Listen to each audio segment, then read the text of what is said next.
আল্লাহ রসুল বলেছেন, তিনটা বদ অভ্যাস যদি কোনো ব্যক্তির ভিতরে থাকে তাহলে সেই ব্যক্তির নামাজ হবে না। কি হবে না?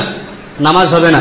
আজকে আমরা অনেক মুসল্লি কিন্তু এর ভিতরে পাকড়াও হয়ে যাব। দেখা যায় আমরা এমনভাবে নামাজ আদায় করতে আসি, আমাদের কিছু ভুলের কারণে আমরা নামাজ পড়তে আসি কেন? আল্লাহকে খুশি করার জন্য, আল্লাহকে সন্তুষ্ট করার জন্য।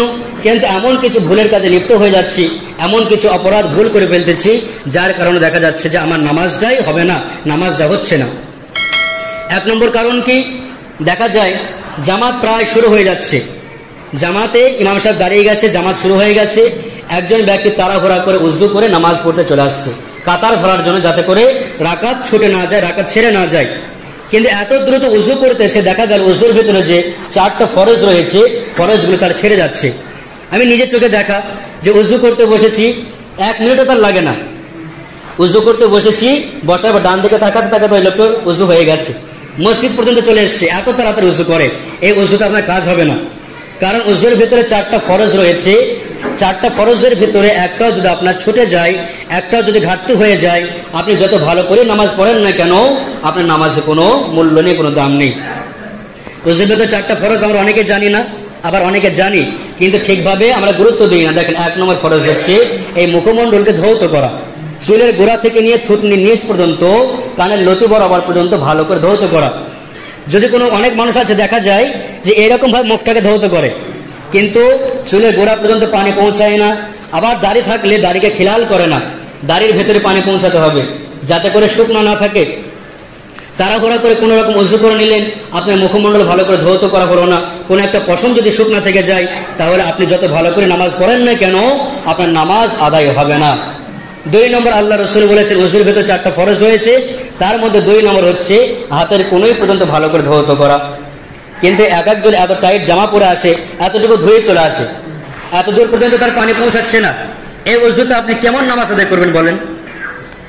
আপনি তো নামাজ পড়তেছেন, তাই না? কি যে সবে পাবার আশায়, তাহলে আমরা সব পাওয়ার জন্য নামাজ পড়তে আসতেছি, আবার তাড়াহুড়া কেন করব? এজন্য উজুকে সুন্দরভাবে আদায় করা, সুন্দরভাবে উজু 2 নম্বর ফরজ হচ্ছে ভালো করে হাতের কোনোই পর্যন্ত ধৌত করা। 3 নম্বর হচ্ছে মাথাকে মাসাহা করা।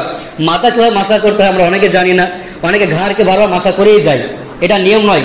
সহিহ বুখারীতে আছে, আজকে আপনাদেরকে দেখিয়ে দিই।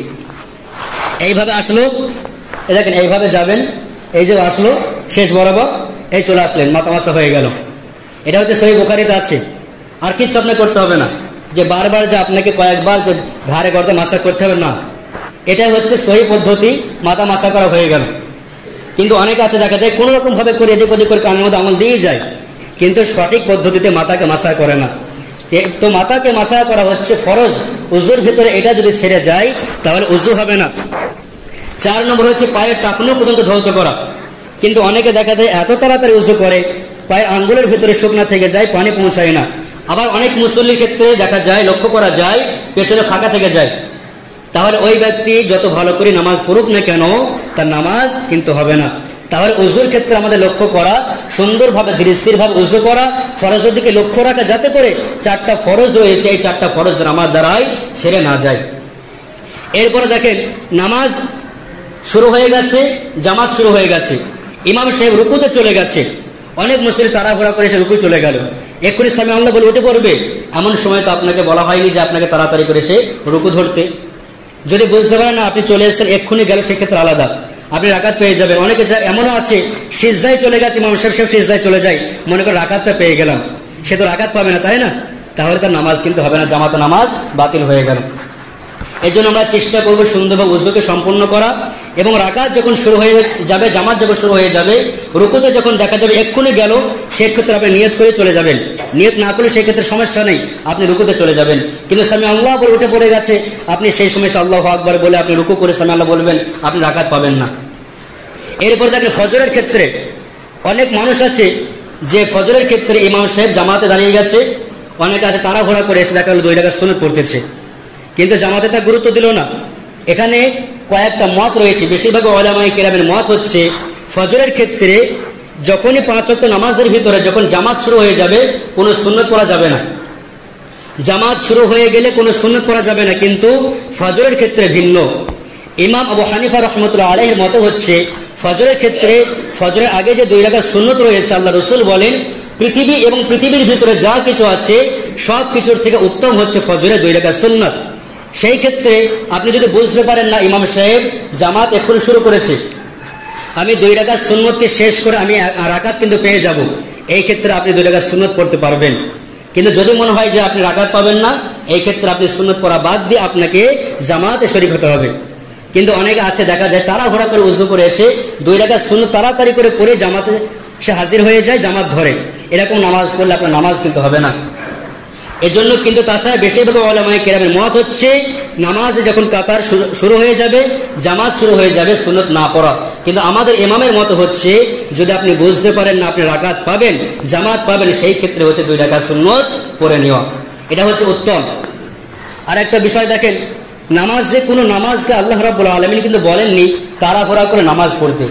আল্লাহ কোরআনুল কারিমে বলেছেন, খুতবার ভিতরে যে আয়াত পড়লাম, হাফিজু আলাস সালাওয়াতি ওয়াস সালাতিল বুসতা, আল্লাহ পাক বললেন তোমরা প্রত্যেক নামাজের প্রতি যত্নবান হও, প্রত্যেক নামাজের প্রতি যত্নশীল হও, বিশেষ করে আসরের নামাজের ব্যাপারে। তাফসীরে আসর কেন? আসরের নামাজটা হচ্ছে মানুষ কাজের ঝামেলায় থাকে, যাতে করে একজন মানুষ আসরের সময়টা গুরুত্ব দেয়। সেই সময় ফেরেশতা আসা যাওয়া করে, আর আসরের সময় নামাজ একটি মূল্যবান একটি নামাজ। এরপর আল্লাহ কি বললেন, ওয়াকুমু লিল্লাহি কানিতিন, এবং তোমরা যখন নামাজ দাঁড়াবে একান্ত আদবের সহিত দাঁড়াবে, তাড়াহুড়া করে নামাজ আদায় করবে না। তোমার মনটাকে, তুমি মসজিদে এসে মনটাকে মাঠে রেখে আসবে, দুনিয়াবি নানা ঝামেলার ভিতরে মনটাকে নিয়ে চলে যাবে, তাড়াহুড়া করে নামাজ পড়ে আমাকে মাঠে যেতে হবে, কোন রকম নামাজ পড়ে আমাকে দোকানে যেতে হবে, এইরকম মন নিয়ে নামাজ আদায় করলে তোমার নামাজটা শুধু পড়াই হবে, কিন্তু নামাজটা আল্লাহর কাছে গ্রহণযোগ্য হবে না।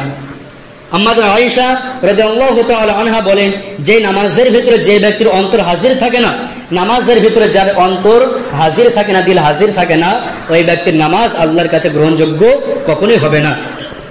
এর জন্য সেই দিকে তাকে আমাদের চেষ্টা করা। আমরা তো নামাজ পড়তে আসছি আল্লাহকে খুশি করার জন্য, তাই না? তাহলে তাড়াহুড়া কেন করবো বলেন তো? আমরা সব জায়গায় সময়কে ব্যয় করতে পারি, সময়কে অপচয় করতে পারি, সময় দিতে পারি, সময়কে মূল্যায়ন করতে পারি। যত তাড়াহুড়া, যত আমাদের কাজের স্পিরিট যত বেশি, সে নামাজের ক্ষেত্রে কেন? কারণ চেষ্টা করতে হবে, নামাজ তো আল্লাহর একটা ইবাদত, ফরজ বিধান। এই নামাজটার হিসাব আল্লাহ কিয়ামতের ময়দানে প্রথম নেবেন। এর জন্য সেই দিকে তাকে চেষ্টা করা, নামাজটা যেন আমার দ্বারা তাড়াহুড়া না হয়, যাতে করে যেগুলো ওয়াজিব রয়েছে, যেগুলো সুন্নত রয়েছে, নামাজের ভিতরে যেগুলো ফরজ রয়েছে, সুন্দরভাবে আমার দ্বারা যেন আদায় হয়ে যায়, সেই দিকে লক্ষ্য রাখা। এই জন্য ইনশাল্লাহ আমরা চেষ্টা করবো, এক হচ্ছে উযুর ক্ষেত্রে আমরা তাড়াহুড়া করবো না।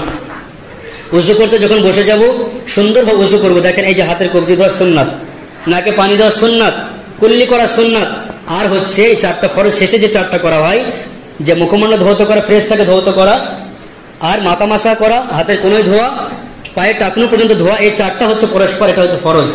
আর এই সম্পর্কে আল্লাহ রাব্বুল আলামিন কুরআনুল কারীমে বলেছেন, ইয়া আইয়ুহাল্লাযিনা আমানু ইযা কুমতুম ইলাস সালাতি ফাগসিলু ওয়ুজুহাকুম ওয়া আইদিয়াকুম ইলাল মারাফিক ওয়ামসাহু বিরুসিকুম ওয়া আরজুলাকুম ইলাল কাবাইন। আল্লাহ পাক বলেছেন, তোমরা যখন নামাজের জন্য মনস্থ করবে তখন তোমরা মুখমণ্ডল ধৌত করে নেবে, হাতের কোণে পর্যন্ত ধৌত করে নেবে, মাথাকে মাসাহা করে নেবে, পায়ের টাকনু পর্যন্ত ধৌত করে নেবে। এটা হচ্ছে আল্লাহর কথা। যখন নামাজে নিয়ত করবে তখন এই 4টা কাজ তোমরা করবে, এটা ফরজ। এর ভিতরে একটাও ছেড়ে গেলে নামাজ আপনার হবে না। সেই দিকে তাকে চেষ্টা করবেন ইনশাআল্লাহ আমরা সুন্দরভাবে উযুটা করার, এবং চেষ্টা করব নামাজটা যেন তাড়াহুড়া না হয়, ধীর স্থির ভাবে নামাজটা আদায় করবেন ইনশাআল্লাহ। প্রত্যেকটা মানুষ আমরা চেষ্টা করবেন ইনশাআল্লাহ।